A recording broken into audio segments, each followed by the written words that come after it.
अस्सलाम वालेकुम। Programme night addition में हम आपको खुशामदीद कहते हैं। नाजरीन, पाकिस्तान में कोरोना अपने खात्मे की जानिब गामजन है, लेकिन कोरोना फिर से फैलने के खदशात अभी भी बाकी हैं।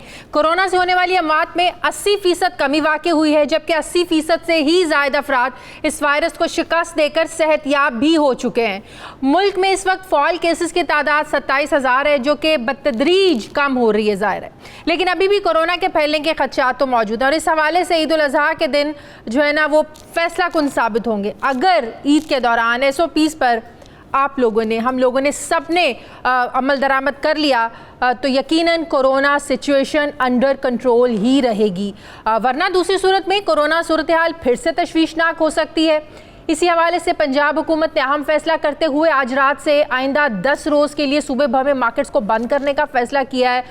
पंजाब में मार्केट्स 5 अगस्त तक बंद रहेंगी, जबकि ईद पर भी SOPs पर अमल दरामद को यकीनी बनाने के लिए इकदाम किए जाएंगे। सवाल ये है कि कोरोना को कंट्रोल करने के लिए हुकूमत की पॉलिसी आखिर ये कितनी कारगर रही, और ये जो फैसला है मार्केट्स को बंद करने का, ताजिर बिरादरी इस पर बहुत ज़्यादा गम गुस्से का तो इजहार कर रही है, लेकिन देखना यह है कि उनके क्या मामला अब तय होते हैं। हुकूमत पर जो भी तनकीद हो रही थी और जो तासुर दिया जा रहा था कि कोरोना की पॉलिसी पर हुकूमत कंफ्यूज है, क्या ये तासुर गलत था या दुरुस्त था, जबकि हुकूमत की दीगर पॉलिसीज की अगर बात करें, अब सवालात उठाए जा रहे हैं कि आम इंतखाबात को, इलेक्शंस को 2 साल मुकम्मल हो गए हैं, हुकूमत अपने वादों को पूरा करने में कितना कामयाब रही है।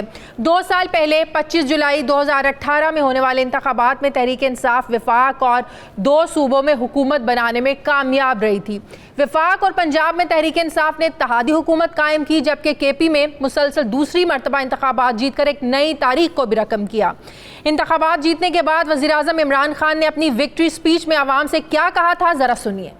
हम पाकिस्तान को ऐसे चलाएंगे जो कभी पाकिस्तान पहले नहीं चलाया गया, वो गवर्नेंस देंगे जो कभी पाकिस्तान में पहले ऐसी गवर्नेंस नहीं आई। पहली गवर्नमेंट आएगी जो किसी किस्म की पॉलिटिकल विक्टिमाइजेशन नहीं करेगी। हमारी जो इंस्टीट्यूशन, स्टेट इंस्टीट्यूशंस है, वो इतनी मजबूत होंगी कि वो रोकेंगी करप्शन। अकाउंटेबिलिटी शुरू होगी मेरे से, फिर होगी मेरे वजीरों से, फिर हम नीचे जाएंगे। हम टैक्स कल्चर ठीक करेंगे, एंटी करप्शन को हम मजबूत करेंगे, NAB को और मजबूत करेंगे, FBR जैसे इदारों को हम रिस्ट्रक्चर करेंगे, नौजवानों के लिए नौकरियां ढूंढने के लिए नई नई चीजें लेके आएंगे। अब सवाल यह है कि जो बातें प्राइम मिनिस्टर साहब ने विक्ट्री स्पीच में की थी, इनमें कितना फ़ीसद इन पे अमल जो है ना वो प्राइम मिनिस्टर करने में, इनकी हुकूमत करने में कामयाब रही है। हुकूमत को 5 साल का मैंडेट मिला है, लेकिन हुकूमत के अपने लोग अब ये कह रहे हैं कि वज़ीर आज़म ने वाज़ेह कर दिया है कि हमारे पास डिलीवरी के लिए 6 महीने का वक्त बाकी है। बात यह है, वज़ीर आज़म ख़ुद अपनी टीम को मज़ीद 6 महीनों का अल्टीमेटम दे रहे हैं। क्यों? क्या हुकूमत को इस बात का इदराक हो गया है कि अब ये डिलीवरी का वक्त है, ये डिलीवरी का वक्त शुरू हो चुके हैं, और अगर अब भी हमारी हुकूमत ने कारकर्दगी ना दिखाई तो आइंदा इंतखाबात में आवाम के सामने जाना आसान नहीं होगा। क्या तहरीक इंसाफ की हुकूमत 2 सालों में मुल्क को तरक्की के ट्रैक पर ला पाई है? क्या आवाम को रिलीफ मिल सका है? क्या हुकूमत गवर्नेंस को बेहतर कर सकी है? क्या कप्तान की बनाई जाने वाली टीम डिलीवर कर सकी है? इस हवाले से हम लोगों ने एक सर्वे किया कि अवाम इन 2 सालों के बाद इस हुकूमत के बारे में क्या सोच रही है। ज़रा आप भी देखिए अवाम की क्या राय है।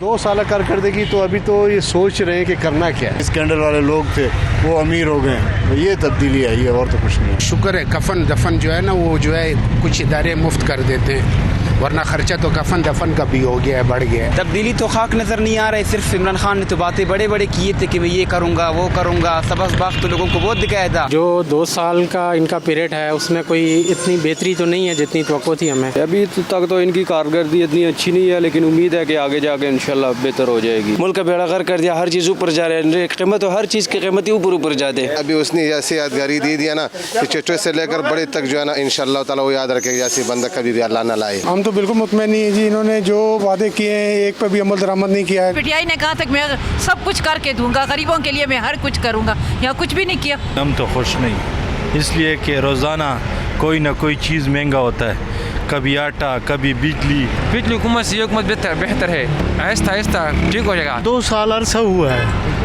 पिछली कमज़ोरियों को दूर होते हुए भी टाइम लगेगा। मुझे बहुत बड़ी उम्मीद थी तब्दीली की, लेकिन तब्दीली अब नहीं आने वाली, क्योंकि इमरान खान साहब जो है ना वो खुद बातें तो बड़ी करते हैं, लेकिन उसकी जो पूरी काबीना है वो पूरी की पूरी नाकारा है। महंगाई बढ़ गई है, बेरोजगारी बढ़ गई है, लोग परेशान हो रहे हैं। इमरान खान कह रहे हैं सब सही हो जाएगा, लेकिन जब कैसे सही हो जाएगा? उसका 2 साल रह गया तो फिर सस्ता करेगा, फिर बोलने सही हो जाएगा ना। ये तो था आवाम का रद्द अमल। सवाल यह है कि हुकूमत ने 2 साल तो गुजार लिए, अब आइंदा आने वाले जो 3 साल हैं ये हुकूमत के लिए कितने चैलेंजिंग है? क्या करना चाहिए हुकूमत को इन 3 सालों में जो इन 2 सालों में नहीं कर पाई? बात करूंगी, मुझे ज्वाइन किया है सीनियर सहाफ़ी, सीनियर तज्ज़ियाकार मुजीबुर रहमान शामी साहब ने। अस्सलाम वालेकुम, बहुत बहुत शुक्रिया शामी साहब, आपने वक्त दिया। इलेक्शन हुए 2 साल हो गए हैं, आपके ख्याल में इन 2 सालों में इमरान खान साहब की हुकूमत कितना कामयाब हुई अपने वादों पर अमल करने में, अपने मंशूर पर अमल करने में? स्पेशली क्या आप समझते हैं कि इन 2 सालों में हुकूमत एटलीस्ट ट्रैक पर चढ़ने में कामयाब हो गई है? शाजिया, बहुत शुक्रिया आपका, आपने मुझे याद फरमाया। देखें, 2 साल हो गए हैं हुकूमत को, लेकिन एक बात वादे होनी चाहिए कि ये 5 साल के लिए मुंतखब हुई है।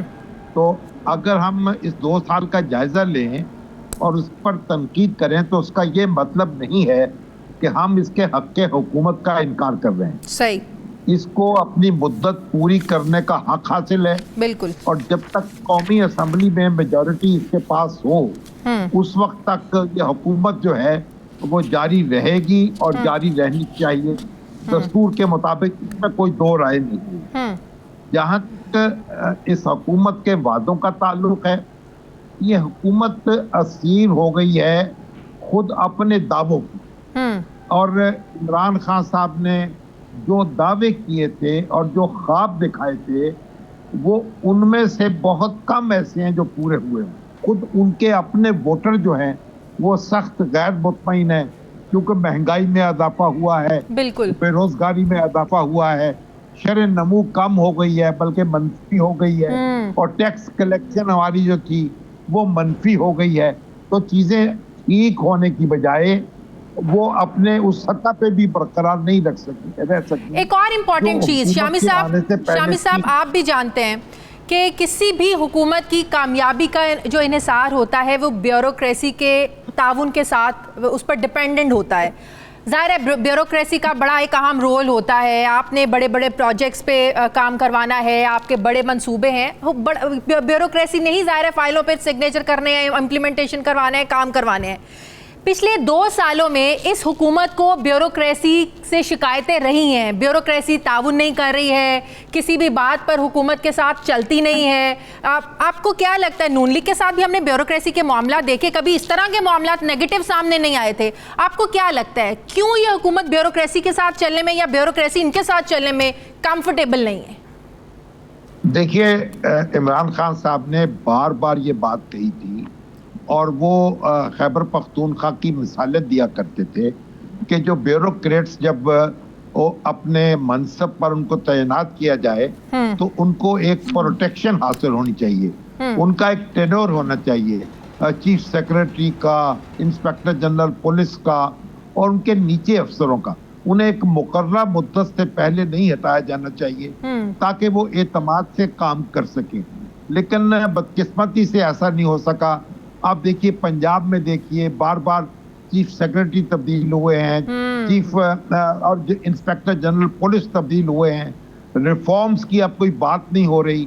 जो सरकारी अफसर हैं उनको तहफ़्फ़ुज़ का एहसास नहीं है। एक तरफ नैब उनके दर पे है, उससे तहफ़्फ़ुज़ हासिल नहीं हो पा रहा, और दूसरी तरफ हुकूमत जो है वो उनको कॉन्फिडेंस नहीं दे पा रही। वो बार बार बेयकीनी की कैफियत है।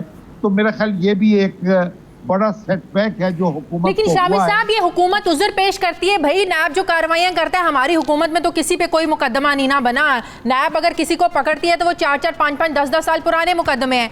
तो ये हुकूमत की जस्टिफिकेशन आपको कितनी स्ट्रॉन्ग लगती है कि भाई हमने तो किसी पे कोई मुकदमा नहीं बनाया, चाहे नून लीग हो, चाहे पीपल्स पार्टी हो या कोई सरकारी अफसर हो?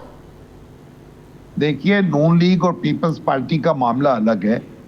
सरकारी अफसरों को भी गिरफ्तार किया गया है और कई यानी माह से वो लोग जेलों में हैं, ना उनके ऊपर रेफरेंस तैयार हो रहा है, ना कोई वाज़े उनके खिलाफ मुकदमा शुरू हो रहा है, ना उनका कोई रेफरेंस पेश हुआ है। तो इससे एक सनतकारों में भी, सरमायाकारों में भी और सरकारी अफसरों में भी एक के खौफ की लहर दौड़ी है। हुकूमत ने एक तरमीमी ऑर्डिनेंस जारी किया था, मगर वो उसको दवाम नहीं मिल सका और वो ख़त्म हो चुका है। सही। शामी साहब, एक और बड़ी तनकीद होती है वो इस लिहाज से इस हुकूमत पर कि इसे मुशीरों की हुकूमत कहा जाता है। इनके अपने पार्टी के लोग कहते हैं, फवाद चौधरी साहब बड़ी बार कह चुके हैं जी, नॉन इलेक्टेड लोगों को प्रायोरिटी दी जाती है इलेक्टेड लोगों पर। इलेक्टेड लोग ज़ाहिर है इलेक्शन जीत के आते हैं, अवामी उनको सपोर्ट होती है, उनके फैसलों की बजाय मुशीरों के जो फैसले उनको ज़्यादा इंपॉर्टेंस दी जाती है। ये तासुर किस हद तक आपको दुरुस्त लगता है? जो इलेक्टेड लोग हैं उनकी शिकायतें, तहफ़्फ़ुज़ात इस हवाले से कितने जायज़ हैं? देखिए, ये तासुर तो नहीं है, ये एक हकीकत है। पार्लिमानी निज़ाम में, हुकूमत में पहली बार ऐसा हुआ है कि मुशीरों की एक और खुसूसी मुआवनीन की एक बहुत भारी तादाद जो है उसकी खिदमत हासिल की गई है। अब जाहिर है कि वज़ीर आज़म जो हैं उन्होंने ये मुनासिब समझा है, लेकिन इससे जो मुंतखब नुमाइंदे हैं उनमें बदली पैदा हुई है।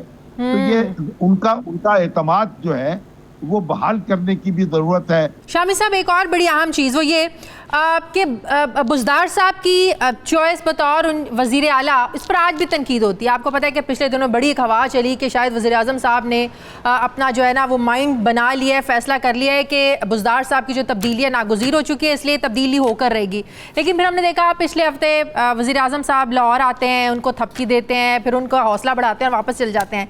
लेकिन अभी भी ये तासुर दिया जा रहा है कि तब्दीली होगी और ये तब्दीली होकर रहेगी बुज़दार साहब की।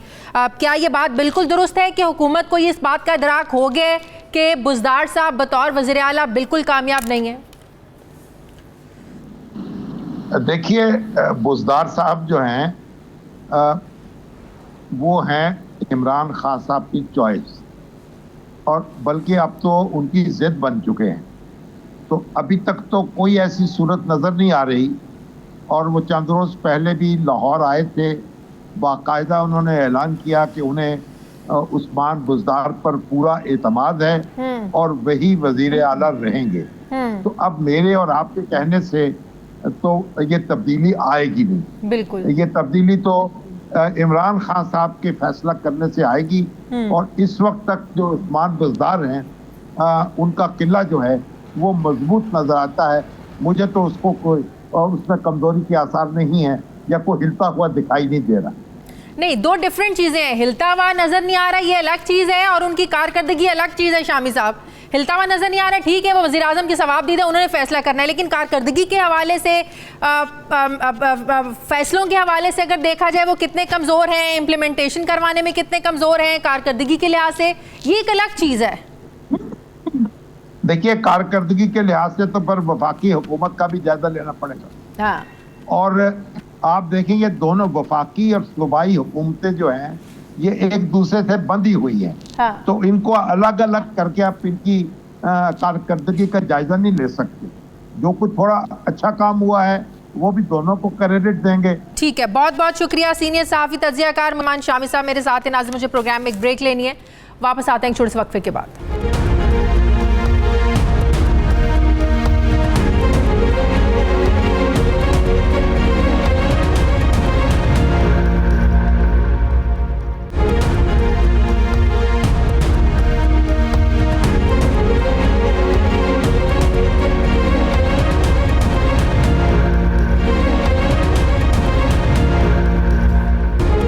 नाज़रीन, सुप्रीम कोर्ट की ऑब्जर्वेशन और अपोजिशन की नैब के खिलाफ उठती आवाज़ों के बाद अब नैब के कवानीन में तब्दीली का एक माहौल बनता हुआ नज़र तो आ रहा है।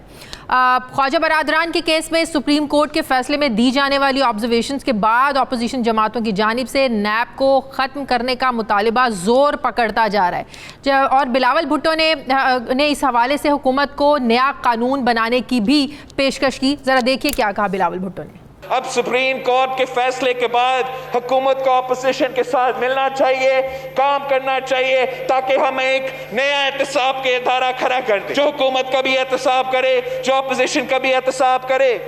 इस हवाले से हुकूमत ने भी मुस्बत जवाब दिया और कहा कि नैब कवानीन में तब्दीली के लिए मुशावरत के लिए हम तैयार हैं। आपके इल्म में है कि अपोजिशन ने नैब के कानून पर अपने तहफ़्फ़ुज़ात का जिक्र किया। हमने उनसे कहा कि आइए मिल बैठते हैं, इसको देख लेते हैं, एग्जामिन कर लेते हैं। हम हाजिर हैं और हमने उनके सामने एक प्रपोजल पेश कर दिया है। और हुकूमत ने अब नैब कवानीन में तरमीम का एक मुसवदा भी तैयार किया है। नैब कवानीन में तरमीम और दीगर कानून साजी के लिए 24 रुकनी पार्लिमानी कमेटी भी बनाई गई है, जिसके चेयरमैन वज़ीर ख़ारजा शाह महमूद कुरैशी साहब हैं, जबकि नून लीग और पीपल्स पार्टी के रहनुमा भी इस पार्लिमानी कमेटी में शामिल हैं। हुकूमत की जानिब से नैब कवानीन में मुजवज़ा तरमीम का मुसवदा अपोजिशन को दिया जा चुका है, जिस पर अपोजिशन के रहनुमा तहफ़्फ़ुज़ात का इज़हार कर रहे हैं। हुकूमत की जानिब से सामने आने वाले नैब के मुजवज़ा मुसवदे के मुताबिक नैब किसी ऐसे शख्स के खिलाफ कार्रवाई करने का मजाज नहीं होगा जिसका किसी अवामी ओहदेदार मतलब कि पब्लिक ऑफिस होल्डर से बराह रास्त या बिल वास्ता ताल्लुक ना हो, और अगर अवामी ओहदेदार के खिलाफ हुकूमती मंसूबे या किसी स्कीम से माली फ़ायदा उठाने का सबूत नहीं मिला तो क़वाइद व ज़वाबित की बेकायदगी होने पर नैब का जो कानून है ये लागू नहीं होगा। अवामी ओहदेदार के ज़ेर कफ़ालत या बेनामीदार ने फ़ायदा उठाया तो नैब कानून लगेगा। हुकूमती मुसवदे के मुताबिक अवामी ओहदेदार के असासे इसके ज़राए आमदन से मेल नहीं खाते तो असल कीमत का तयन डिस्ट्रिक्ट कलेक्टर और federal board of revenue FBR करेगा, और इसमें से जिसकी कीमत ज़्यादा होगी उसे दुरुस्त माना जाएगा। इसी तरह अवामी ओहदेदार और उसके ज़ेर कफ़ालत के नाजायज़ फ़ायदा उठाने से मुतालिक ठोस सबूत देना होंगे, जबकि अवामी ओहदेदार के अच्छी नीयत से किए गए किसी भी फैसले पर नैब कानून का इत्तलाक नहीं हो सकेगा। जबकि इस मुसवदे में अहम तजवीज़ ये भी दी गई है कि चेयरमैन नैब, डिप्टी चेयरमैन नैब और प्रोसिक्यूटर जनरल नैब की मुद्दत मुलाजमत में तौसी की जाए, लेकिन ये तौसी कितने अरसे के लिए दी जा सकती है इस हवाले से मुसवदे में कुछ वाज़े नहीं है। जबकि मौजूदा कानून के मुताबिक चेयरमैन की मुद्दत मुलाजमत 4 साल की होती है और इसमें तौसी नहीं दी जा सकती। सवाल यह है कि क्या इस बार वाकई नैब कवानीन में तब्दीली हो पाएगी या नहीं। दूसरी तरफ अदालत उज़्मा में 120 नई एहतसाब अदालतों के क़याम और नैब की कारकर्दगी से मुतालिक उठाए गए सवालात के बाद chairman NAB justice retired Javed Iqbal ने जवाब जमा करवाया। चेयरमैन ने जवाब में कहा है कि मौजूदा एहतसाब अदालतें जो हैं ये मुकदमात का बोझ उठाने के लिए नाकाफ़ी हैं। मुकदमात के बोझ की वजह से ट्रायल में ताख़ीर हो रही है। हर एहतसाब अदालत औसतन 50 मुकदमात सुन रही है। हुकूमत को कई मरतबा कह चुके हैं कि नैब अदालतों की तादाद को बढ़ाया जाए। अदालतों में तैनाती के लिए 120 डिस्ट्रिक्ट एंड सेशन जज नहीं तो रिटायर्ड जज भी तैनात हो सकते हैं। जवाब में यह भी कहा गया है कि मुल्ज़िमान की मुतफरिक दरखास्तें और आला अदलिया के हुक्म इम्तनाई भी केसेस के फैसलों में ताख़ीर की बहुत बड़ी वजह है।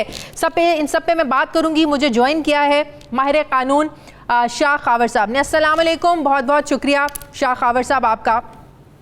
शाह खावर साहब, चंद रोज़ पहले सुप्रीम कोर्ट ने नैब की गैर जानिबदारी पर सवालात उठाए कि यह कानून सियासी इंजीनियरिंग के लिए इस्तेमाल होता है, लोगों को बरसों महीनों जेलों में रखा जाता है, लेकिन जो बड़े बड़े माली इल्ज़ामात होते हैं साबित कुछ नहीं हो पाता। और अब हुकूमत और अपोजिशन तो इस बात पर मुत्तफिक है कि नैब के तरीक़ाकार और मौजूदा शक्ल में भाई नैब को नहीं चलाया जा सकता। शाह खावर साहब, ज़ाहिर है किसी की नीयत पर तो आप शक नहीं कर सकते, किसी भी इदारे की। अब चेयरमैन नैब भी एहतसाब और करप्शन को लेकर बड़े मोटिवेटेड नज़र आते हैं हमेशा, लेकिन क्या वजह है कि नैब का इतना मनफी तासुर आखिर क्यों बढ़ गया? सबसे पहले तो मैं ये आपसे पूछना चाहूंगी। देखिए, नैब का जो मनफी तासुर इसलिए पड़ा कि चूँकि जब कोई भी इदारा होता है उसका सरबराह जो होता है वो बड़ा उसका अहम रोल होता है। आपने देखा कि पिछले कुछ अर्सा पहले उनके जो है वो एक नाजेबा किस्म की रिकॉर्डिंग्स जो है वो चलाई गई और उसके ऊपर कोई तहकीक भी नहीं हुई, उस पर कोई कमीशन भी नहीं बना, और उसके बावजूद भी चेयरमैन जो है वो अपना ओहदा जारी रखे हुए हैं।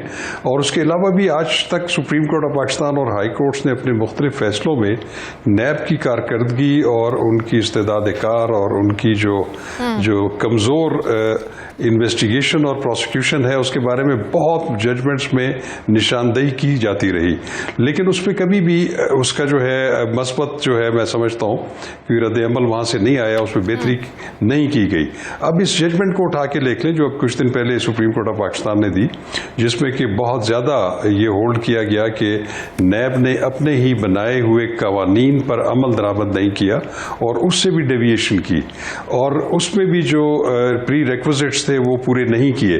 तो मैं समझता हूँ कि एक बहुत बड़ी चार्जशीट है पूरे नैब के खिलाफ। अब इसमें जहाँ तक इस तरामीम का ताल्लुक है, तरामीम भी है तो बातचीत अपोजिशन और गवर्नमेंट की हो रही थी, लेकिन हम अगर ये देखें कि ये जो मुसवदा आया है हुकूमत की तरफ से, इसमें जो जजमेंट जो आई है चंद रोज पहले, उसमें जिन खराबियों की तरफ तवज्जो मबजूल कराई गई है उसके बारे में एक भी तरमीम जो है वो नहीं है। हालांकि देखें इसमें कुछ ये तरमीम कर देना कि जनाब चेयरमैन नैब, वाइस चेयरमैन और प्रोसिक्यूटर जनरल की जो मुद्दत ओहदा है उसमें मजीद तोसी की गुंजाइश हो सकेगी। मैं समझता हूँ कि इसको तो बहुत ज़्यादा इस पर तनकीद होगी और ये किसी सूरत भी मुनासिब नहीं है।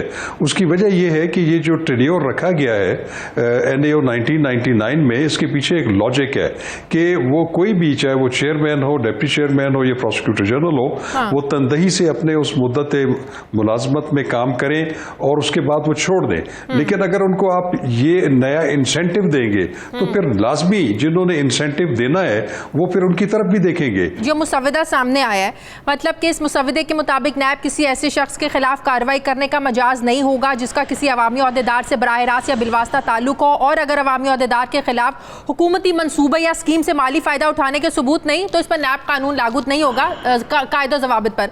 तो सवाल मेरा ये है कि अगर ये बन जाता है, मंजूर हो जाता है, तो क्या जो मौजूदा केसेस चल रहे हैं उन पर भी लागू होगा? फिर उनको भी ज़ाहिर है फिर इससे रिलीफ मिलेगा। जी बिल्कुल, जब कोई किसी भी कानून में तब्दीली होती है या तरमीम होती है तो उसकी जो है उसका इतलाक उन मुकदमात पे भी होता है जो मौजूदा चल रहे हैं, जितनी इन्वेस्टिगेशन चल रही हैं या जितने मुकदमात अभी ज़ेर तजवीज़ हैं। जहाँ तक तो उस चीज़ का ताल्लुक है कि एक प्राइवेट शख्स जो है जिसका ताल्लुक किसी ऑफिस, पब्लिक ऑफिस होल्डर के साथ ना हो, उसके खिलाफ मुकदमा नहीं बन सकेगा। ये तो बिल्कुल बिल्कुल इसका तो जवाब बनता है। क्या नैब अदालतों को ये इख्तियार देने की जरूरत है जमानतों का कि वो भाई खुद जमानतें दे सकें ताकि अदालतों पर मुकदमात का बोझ ना बढ़े? बिल्कुल, मैं समझता हूँ कि ये एक चीज़ मिसिंग है इस मुजवज़ा जो है ना आपकी जो तजवीज़ है, इनका जो ड्राफ्ट है अमेंडमेंट का। हालांकि ये बड़ा ज़रूरी है। उसकी वजह ये है कि सुप्रीम कोर्ट ऑफ पाकिस्तान ने उनके 5 रुकनी बेंच ने, ये मुझे याद है कि अक्टूबर 2019 में एक तलत इसहाक केस है, वो रिपोर्ट भी हुआ है PLDs में, उसमें उन्होंने ये होल्ड किया था कि ये जो जमानत की जो पावर्स हैं ये ख़त्म की गई हैं या नहीं दी गई अकाउंटेबिलिटी कोर्ट को, तो वो वाली उसका जवाज नहीं रहा। उसकी वजह यह है कि वो इख्तियार जमानत देने का सूटेबल केसेस में वो हाई कोर्ट्स और सुप्रीम कोर्ट अपनी आईनी इख्तियारात को इस्तेमाल करते हुए एंटरटेन कर रही है और सूटेबल केसेस में देती भी है। तो इसलिए वो वाली प्रोविजन जो है जमानत का इख्तियार न देना, वो तो ऑलरेडी रिडंडेंट हो चुकी है। तो उन्होंने उस जजमेंट में ये पार्लियामेंट को कहा था कि पार्लियामेंट का एक चाहिए कि वो अकाउंटेबिलिटी कोर्ट को भी मुनासिब मुकदमात में जमानत कबल गिरफ्तारी या बाद गिरफ्तारी का जो है इख्तियार दे दें। और इसके अलावा एक और बहुत सारी जिस पे बहुत तनकीद होती रही है वो है जो 90 दिन का रिमांड है, जिस्मानी रिमांड। क्योंकि 90 दिन का रिमांड में हमने देखा है कि उसको एज अ टूल इस्तेमाल किया जाता है, लोगों को ब्लैकमेल करने के लिए उनको मजबूर किया जाता है कि वो प्ली बारगेन करें या वो किसी के खिलाफ वादा माफ गवाह बने। तो ये उसको भी मिसयूज किया जाता है। तो मैं समझता हूँ कि वो तरमीम में जो 90 दिन का जो एक जिस्मानी है उसको भी कम करना चाहिए। बिल्कुल सही। 120 एहतसाब अदालतों की जो बात की गई, जो चेयरमैन नैब ने भी तजवीज़ दी कि अगर 120 अदालतें आपने बनानी है, अगर जजेस नहीं है तो रिटायर्ड जजेस की आप तैनाती कर लें, फिर ही काम हो सकता है। ये तजवीज़ काबिल गौर है। देखिए, वो तो नैब ने जो अपनी स्टेटमेंट दी है या जो मौक़िफ़ दिया है कि 120 अदालतें नहीं इतनी जल्दी कायम हो सकती और इनका इतने कलील अरसे में फैसला नहीं हो सकता, वो तो बिल्कुल प्रैक्टिकल बात है क्योंकि मुकदमात बहुत ज़्यादा हैं, अदालतें कम हैं। और दूसरी चीज़ एक और भी है, मैं आपको बताऊं कि ये बोझ जो है नैब ने अपने सर पे खुद रजाकाराना तौर पर भी लिया हुआ है।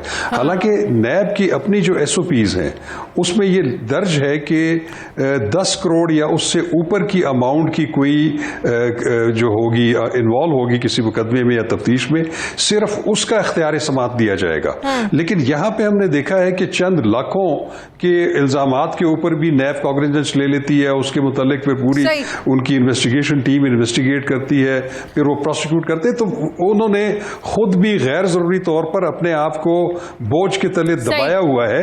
नैब का काम यह है कि वो मेगा करप्शन केसेस जिसमें बहुत बड़ी अमाउंट इन्वॉल्व हो, कम केसेस की कॉग्निजेंस लें, लेकिन उसके मुतालिक फिर जिसमें शहादत भी हो, ठोस सबूत भी हो, ताकि मुल्जिम जो है वो सजा से भी ना बच सके। और जो असल मकसद है नैब ऑर्डिनेंस का वो ये है कि मुल्क की खजाने में लूटी हुई रकम भी वापस आ सके। बहुत बहुत शुक्रिया मनून शाह खावर साहब हमारे साथ हैं। मुझे प्रोग्राम में नाज़रीन एक ब्रेक लेनी है, वापस आते हैं छोटे से वक्फे के बाद।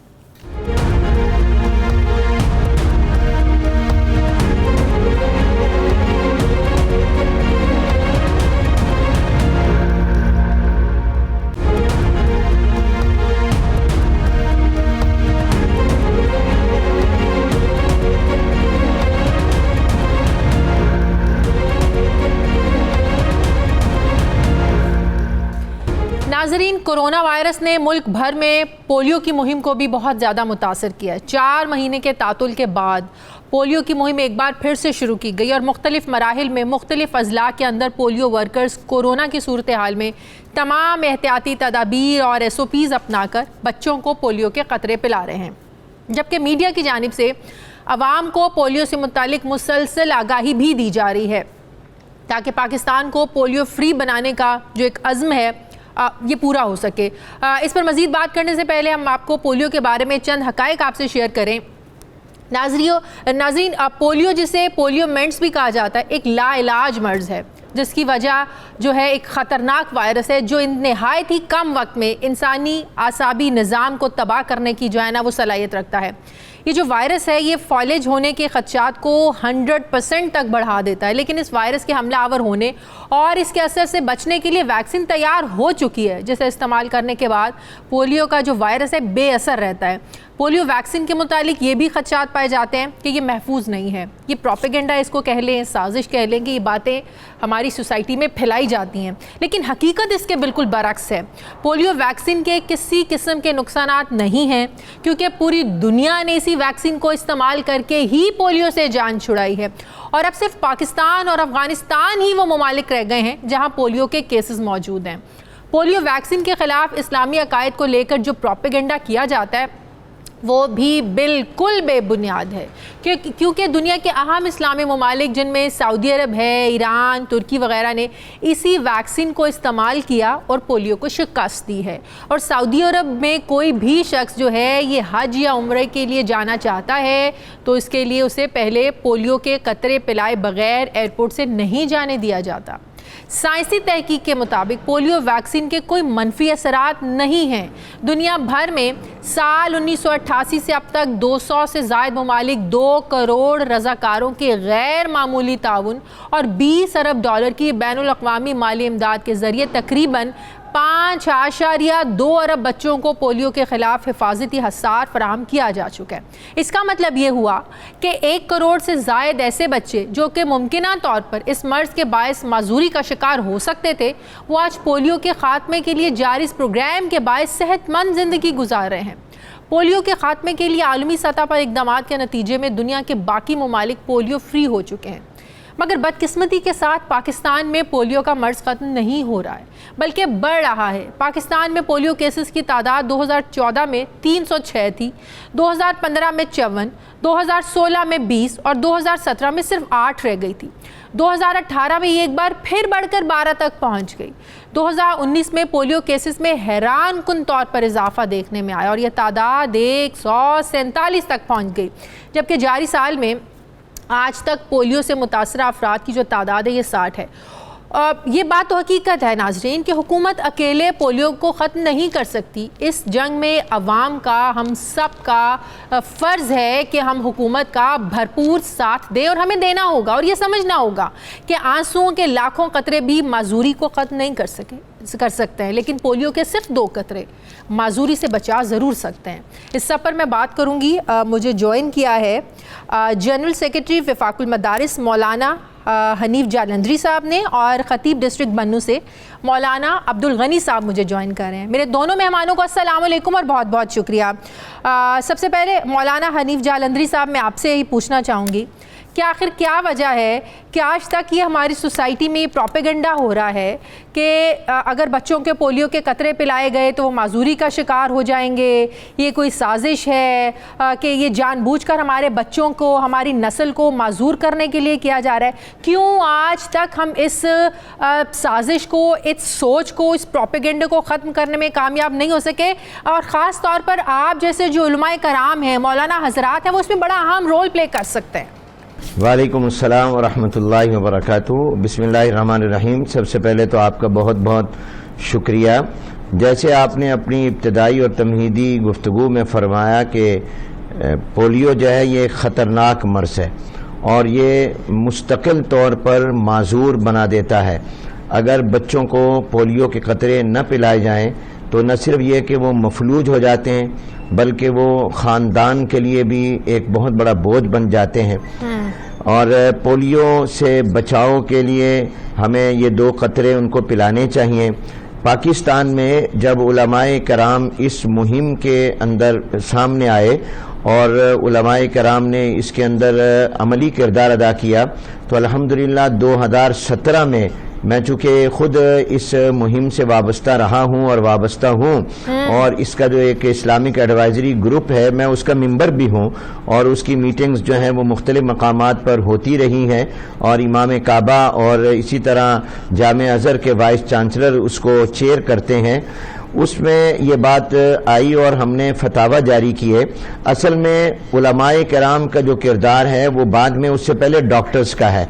क्या आया इसके अंदर कोई मुज़ीर सेहत नुकसानदेह चीज़ है या नहीं है? तो दुनिया के जो मुस्तनद डॉक्टर हैं उन्होंने, और दीनदार डॉक्टरों ने, और मैंने खुद भी कई ऐसे डॉक्टर से जो बाकायदा दीनदार हैं, 5 वक्त के नमाजी हैं, मैंने उनसे पूछा कि क्या इस वैक्सीन में कोई ऐसी चीज़ है जो इंसानी सेहत के लिए मुज़िर हो, नुकसानदेह हो? तो उन्होंने इसकी सख्ती से तरदीद की और इनकार किया। उलमाए कराम ने जो इससे पहले कहीं ये राय दी थी कि ये ना पिलाए जाए मुज़िर, वो डॉक्टरों की रिपोर्ट की बुनियाद पर थी, क्योंकि बाद मुल्कों के डॉक्टर्स की एक आध की ये राय आ गई कि इसमें मुज़िर सेहत है। लेकिन जब उलमा ने इसकी ताक़ीक़ की और डॉक्टरों से पूछा तो उन्होंने कहा नहीं है। तो फिर इमाम काबा से लेकर जामे अज़हर के वाइस चांसलर तक, दारुल देवबंद तक, और पाकिस्तान के तमाम मुस्तनद दारुल इफ्ताओं ने और उलमा ने ये फतवे जारी किए हैं कि इसमें तिब्बी एतबार से भी कोई नुकसानदेह चीज़ नहीं है और शरई एतबार से भी इसमें कोई हराम चीज़ की आमेज़श नहीं है।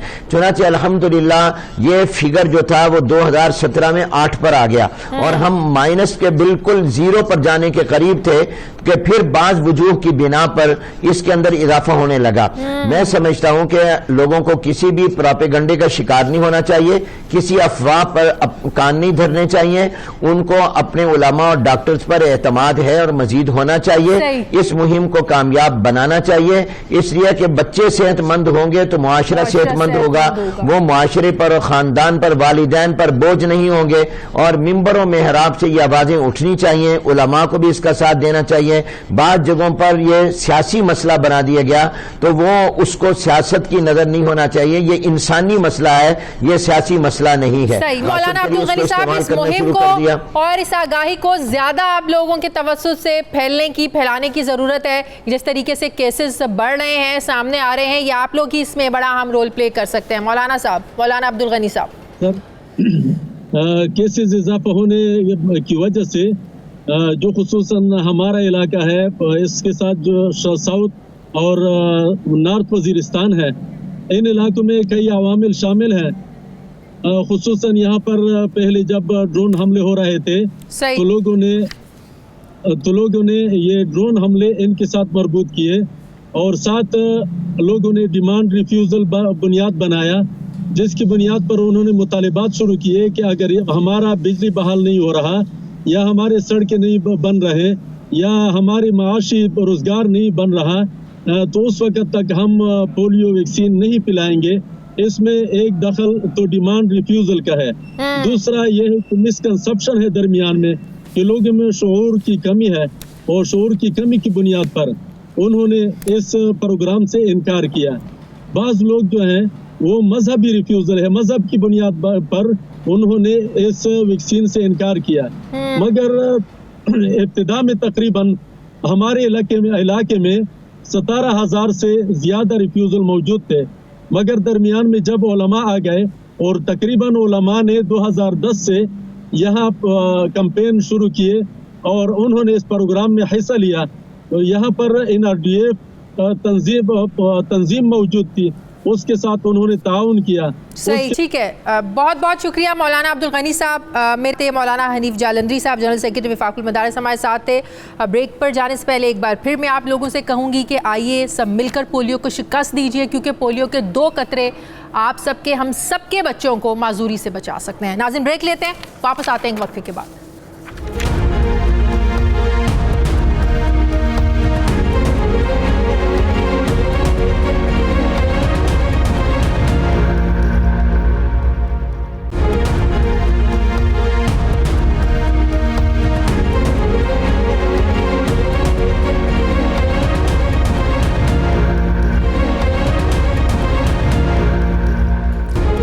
नाज़रीन, इस्लामाबाद से अहम खबर यह है कि वफाकी काबीना की जानिब से पेशावर मेट्रो बस मंसूबे में 14 अरब रुपए का कॉन्ट्रैक्ट हासिल करने वाले आतिफ रईस के खिलाफ फ्रॉड और कौमी ख़जाने को नुकसान पहुंचाने का मुकदमा वापस लेने की मुखालिफत की गई है।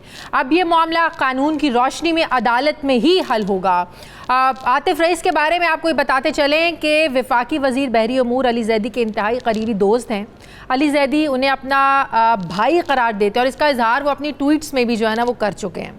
अली जैदी जब भी इस्लामाबाद आते हैं उन्हीं के घर में ठहरते हैं। ज़राए का ये दावा है कि आतिफ रईस का मुकदमा ख़त्म करवाने के लिए डॉक्टर इशरत हुसैन की सरबराही में 5 रुकनी कमेटी कायम की गई थी। कमेटी में वज़ीर-ए-आज़म के मुआविन ख़ुसूसी नदीम बाबर को भी ख़ुसूसी तौर पर शामिल किया गया। वज़ीर-ए-आज़म ऑफिस की हिदायत पर इक़्तिसादी राबता कमेटी ने 15 जुलाई को वफाकी वज़ीर बहरी उमूर अली जैदी के इंतहाई करीबी दोस्त आतिफ रईस और उनकी कंपनी LMKR के ख़िलाफ़ FIA की जानिब से दर्ज FIR को वापस लेने की मंजूरी दी गई। हैरानकुन बात यह है कि मुआहदे की खिलाफ वर्जी और कौमी खजाने को नुकसान पहुंचाने वाली निजी कंपनी के खिलाफ फौजदारी कार्रवाई खत्म करवाने के लिए वफाकी काबीना का सहारा लिया गया, जिसकी ना तो माजी में कोई मिसाल मिलती है और ना ही रूल्स ऑफ बिजनेस में ऐसी कोई गुंजाइश मौजूद है। ज़राए का यह भी दावा है कि वज़ीर-ए-आज़म ऑफिस की हिदायत पर FIA का मुकदमा खत्म करवाने के लिए समरी तैयार की गई। LMKR पर 2009 तक मुख्तलिफ मॉड्यूल्स की एप्लीकेशन सॉफ्टवेयर फराहम करने की पाबंदी थी। LMKR की जानिब से 2009 में मुकम्मल होने वाला मनसूबा 2017 में भी मुकम्मल ना हुआ तो फिर FIR दर्ज करवा दी गई थी। काबीना अरकान की भरपूर मुखालिफत के बायस वफाकी काबीना ने आतिफ रईस और LMKR के खिलाफ दर्ज FIR को वापस लेने का जो फैसला है इसको रिजेक्ट कर दिया, मुस्तरद कर दिया। सवाल यह है कि क्या इक़्तिसादी राब्ता कमेटी को खिलाफ ज़ाब्ता इस्तेमाल करने वाले अरकान की निशानदेही होगी और उनके खिलाफ कोई कार्रवाई भी होगी या नहीं, या बहुत से दीगर मामलात की तरह इस पर भी जो है ना इसको इग्नोर कर दिया जाएगा, रफा दफा हो जाएगा ये मामला। मैं बात करूंगी इस्लामाबाद के ब्यूरो चीफ सुहेल इकबाल भट्टी से। बहुत शुक्रिया सुहेल आपका। सुहेल, सबसे पहले तो मुझे ये बताइएगा कि वज़ीर-ए-आज़म साहब इन सारे मामलात से लाइल्म थे कि आतिफ रईस अली जैदी के दोस्त हैं, फिर उनके खिलाफ FIR दर्ज कटी हुई है, माजी में फ्रॉड का उनके खिलाफ जो है ना वो मुकदमा है, उसके बावजूद उन्हें BRT का कॉन्ट्रैक्ट दे दिया जाता है। सबसे पहले तो जानना ये ज़रूरी है कि वज़ीर-ए-आज़म जो कॉन्फ्लिक्ट ऑफ इंटरेस्ट की हमेशा बातें करते थे, क्या वो इस सारे मामले से लाइल्म थे, उन्हें लाइल्म रखा गया? अगर तो उनके इल्म में था तो फिर तो ये बहुत ही बड़ी इसको गलती कह सकते हैं। शाजी, देखिए, वज़ीर-ए-आज़म इमरान खान साहब जब अपोजिशन में थे गुज़श्ता बिलखुसूस 2013 से 2017 तक, वो इस बात को सबसे ज़्यादा प्रचार करते थे कि मफादात का टकराव क्या है, काबीना के अंदर मौजूद लोगों का मफादात का टकराव कैसे होता है, कैसे एक आइडियल काबीना होती है, वो यही बात किया करते थे। लेकिन अब हम अमली तौर के ऊपर देखें तो मफादात के टकराव की सबसे बड़ी एग्जाम्पल सामने है। और आपका जो सवाल कि क्या ये प्राइम मिनिस्टर इमरान खान साहब के इल्म में नहीं था, ऐसा होना मुमकिन नहीं है। हाँ। इसलिए कि जब प्राइम मिनिस्टर ऑफिस इस्तेमाल हो रहा हो, प्राइम मिनिस्टर ऑफिस से हिदायत जाती हों कि इस मामले को हल किया जाए, प्राइम मिनिस्टर के ऑफिस की हिदायत के ऊपर समरी बनती हो, तो इसका मतलब है कि काबीना के किसी न किसी रुकन ने ही इस सारे मामले के लिए लॉबिंग की, इसको उन्होंने प्राइम मिनिस्टर ऑफिस के जरिए ICC के अंदर टेकअप करवाया। और बिलखसूस वो काम जो ICC का मैंडेट नहीं है, इस मामले को हमने पहले ब्रेक किया था कि वफाकी वज़ीर बहरी उमूर अली जैदी के जो दोस्त हैं, जिसको अपना भाई कहते हैं आतिफ रईस साहब, जो कि चीफ एग्जीक्यूटिव ऑफिसर है LMKR कंपनी के, उनके खिलाफ FIA में दर्ज FIR वापस लेने की मंजूरी दी गई है। लेकिन अब हम एक और ब्रेकिंग न्यूज़ अपने नाज़रीन को देने जा रहे हैं कि 15 जुलाई 2020 का फैसला जो कि ICC ने किया था, उसको वफाकी काबीना के अरकान की भरपूर मुखालफत के नतीजे में काबीना ने उसकी तौसीक करने से इनकार कर दिया है। रूल्स ऑफ बिजनेस 1973 के रूल 17(1)(c) के तहत अगर वफाकी काबीना उस फैसले की तौसीक नहीं करती तो उसकी कोई कानूनी उसकी हैसियत नहीं होती, तो वो रिजेक्ट हो गया। अब मामला ये है कि डॉक्टर इशरत हुसैन साहब की सरबराही में कमेटी बनी, वज़ीर-ए-आज़म के मामले खुसूसी बराए पेट्रोलियम नदीम बाबर साहब भी उसके अंदर मौजूद थे, 2 और अरकान थे, और कौमी ख़जाने को नुकसान पहुंचाने का मामला, फ्रॉड का मामला, उसके अंदर वो CRPC के सेक्शन लगे हुए हैं। हाँ। FIA की FIR में। उसके बावजूद वो कहा कि ICC जिसका रूल्स ऑफ बिजनेस के मुताबिक ये रोल ही नहीं था, उन्होंने उसको मंजूरी दी। अच्छा, मंजूरी उज़र क्या पेश किया गया? ज़ाहिर जब समरी तैयार की सुहेल भट्टी के मुकदमा वापस लिया जाए, ज़ाहिर कोई वजह बताई होगी ना, कोई डिटेल्स बताई गई होंगी कि ये वजूहात हैं जिसकी वजह से हम ये फैसला करने जा रहे हैं या मंजूरी देने जा रहे हैं या इस वजह से ये समरी तैयार की जा रही है तो इस मुकदमे को वापस लिया जाए। वो वजूहात वजूहात क्या थी? शादी जो मुझे डॉक्यूमेंट्स पढ़ने का मौका मिला उसके अंदर कोई सॉलिड जस्टिफिकेशन नहीं है। सिर्फ ये मामला है कि प्राइम मिनिस्टर ऑफिस की डायरेक्शन थी, कमेटी बनी, कमेटी ने रिपोर्ट मांगी और उसके बाद जो LMKR कंपनी है उसके साथ हम तस्फिया करना चाहते हैं। अगर तस्फिया करना है तो FIA और नैब के सैकड़ों हज़ारों केसेस हैं जो जिनके खिलाफ जिन्होंने कौमी खजाने को नुकसान पहुंचाया, अवामी दौलत को नुकसान पहुंचाया, तस्फिया करना चाहते हैं। तो फिर क्या वफाकी काबीना और ICC जी तो क्या ICC सबको तस्फिया करेगी? कतई नहीं। ये कोई सॉलिड जस्टिफिकेशन नहीं थी। ज़राए ये कहते हैं कि वजारत इंफॉर्मेशन टेक्नोलॉजी का एक मातहत NITB इदारा है, उसके जो सरबराह हैं उनका भी ज़राए का ये दावा है कि उनका अली जैदी साहब की वो भी करीबी दोस्त है और उसी NITB का ही ये प्रोजेक्ट था और उसके CEO के ज़रिए से इस तस्फिया के लिए सारी राह हमवार हुई कि ये कंपनी जिसने 2009 में जो सिस्टम देना था सॉफ्टवेयर का, जो एप्लीकेशन मॉड्यूल देने थे 2009 में नहीं दे सकी। अब वो 14-15 साल बाद जो 2006 में अलॉट हुआ था 2020 में वही चीज़ें दोबारा देगी, उस वक्त देगी जब वजारत इंफॉर्मेशन टेक्नोलॉजी का इदारा NITB FIA को दरखास्त देगा कि हम ये मुकदमा वापस ले रहे हैं। फिर 2 हफ्तों के बाद LMKR आतिफ रईस साहब वो CDA को वो तमाम सॉफ्टवेयर और अपनी कमिटमेंट पूरी करेंगे। पाकिस्तान के तारीख में, दुनिया के तारीख में ऐसा कभी नहीं होता। एक और इम्पोर्टेंट चीज़, कौमी खजाने को आपने नुकसान पहुंचाया हो, आप पर मुकदमा दर्ज हो और वज़ीर आज़म के साथ आतिफ रईस साहब ये दौरों पर भी जाते रहे हों, ये किस हैसियत में जाते थे? हमने बहुत ढूंढने की कोशिश की कि पता चलाया जाए कि उनकी क्या हैसियत थी। कोई उनकी ऑफिशियल हैसियत नहीं थी। हाँ, एक ही उनकी बड़ी इंपॉर्टेंट हैसियत थी कि वो वफाकी वजीर बहरी अमूर अली जैदी साहब के करीबी दोस्त हैं। अली जैदी साहब इन्हें अपना भाई कहते हैं, अली जैदी साहब जिनके घर में इस्लामाबाद में क़याम करते हैं, यही सबसे बड़ी उनकी एक रिकॉग्निशन थी। बहुत शुक्रिया सोहेल इकबाल भट्टी मेरे साथ थे, बहुत शुक्रिया आपका। नाज़रीन, हमारे प्रोग्राम का वक्त खत्म हो गया। प्रोग्राम के लिए आप हमें फीडबैक ज़रूर दीजिएगा। मेरी आपसे मुलाकात होगी कल। अपना ख्याल रखिएगा। अल्लाह हाफ़िज़।